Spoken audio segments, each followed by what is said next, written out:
Megee, 71 days in the Australian desert. The scorching sun hung like fire in the sky, baking the endless red earth of Western Australia. The land stretched into infinity, dry, silent, merciless. There were no roads, no people, just wind, dust, and heat. And in the middle of this unforgiving wilderness, a man stood alone, barefoot, starving, and fighting for his life. This isn't fiction. This is the true story of Megee, an ordinary man who endured the extraordinary. A man who survived 71 days in one of the harshest places on the planet, relying on nothing but instinct, grit, and the unbreakable will to live. In April 2006, Ricky was making what should have been a routine drive across the Australian Outback. But something happened. His car broke down, or, as some believe, he was drugged and abandoned. When he regained consciousness, he was alone. No memory of how he got there. No sign of civilization in any direction. Just red sand and deathly silence. At first he waited.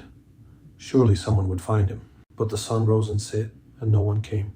Time passed, and the realization sank in. He was completely stranded. No cell service, no nearby towns, no water, no food. The temperatures soared past 40 degrees, 104 degrees, during the day, and plunged at night. In such conditions, most people wouldn't survive more than a few days. But Megee didn't give up. With no resources, he had to rely on whatever nature offered. He found puddles of muddy rainwater. Sometimes, he caught rain on plastic sheets he scrounged. His meals: frogs, lizards, grasshoppers, ants. Occasionally, he dug up roots or chewed on wild plants, anything that might offer the faintest bit of sustenance. He fashioned crude shelters with sticks and debris, using his broken-down car for shade when he could.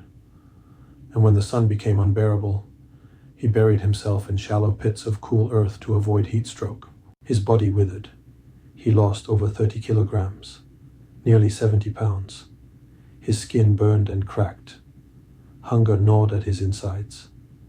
But perhaps worse than the physical pain was the psychological torment. The loneliness, the silence, the terror of dying out there, nameless and alone. Still, he refused to quit. Each day he told himself just one more night, one more sunrise. And then after 71 days of unimaginable hardship, salvation. A group of Aboriginal stockmen were passing through the region when they spotted a strange figure in the distance. A man, skin and bones, barely able to stand, frantically waving his arms. They rushed to him, and just like that, he was rescued. Doctors could hardly believe it.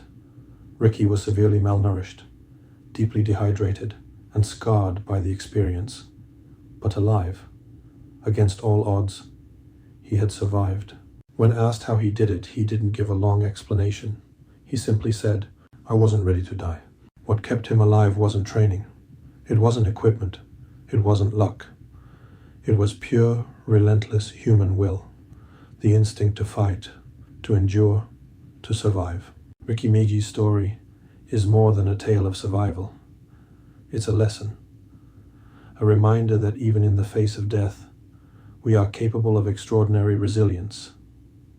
That sometimes, when everything is stripped away, the only thing that keeps us going is hope.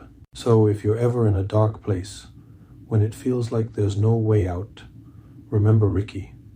Remember that a man once survived 71 days in a desert with nothing except the decision to live. And maybe, just maybe, so can you. Julian Kupska, The 10,000-Foot Fall and the Miracle of Survival.